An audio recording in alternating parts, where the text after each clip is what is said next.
In this video, we discuss the judgment passed by the Customs, Excise and Service Tax Appellate Tribunal, CESTAT, New Delhi, in the case of Criticalog India Private Limited vs. the Commissioner of Customs, Customs Appeal number 50356 of 2025. The case revolves around allegations of misdeclaration of imported goods, specifically memory and power supply, under the Customs Act, 1962. The tribunal examined whether the appellant had misdeclared the quantity and classification of imported goods, leading to confiscation and penalties imposed by the Deputy Commissioner and partially upheld by the Commissioner. Appeals.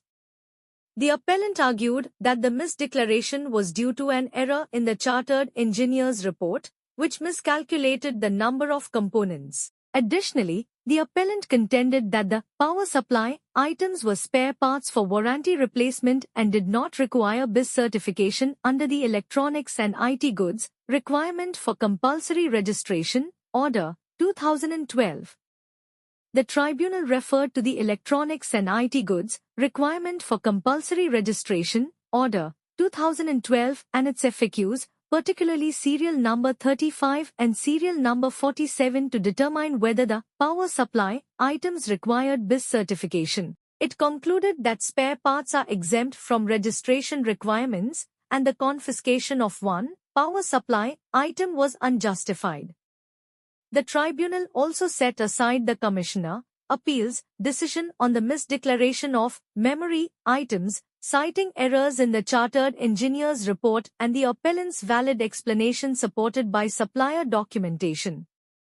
Ultimately, the tribunal allowed the appeal, setting aside the penalties and confiscation orders, except for the release of two power supply items without penalty. This case highlights the importance of accurate classification and documentation in customs procedures and the interpretation of regulations under the Customs Act, 1962.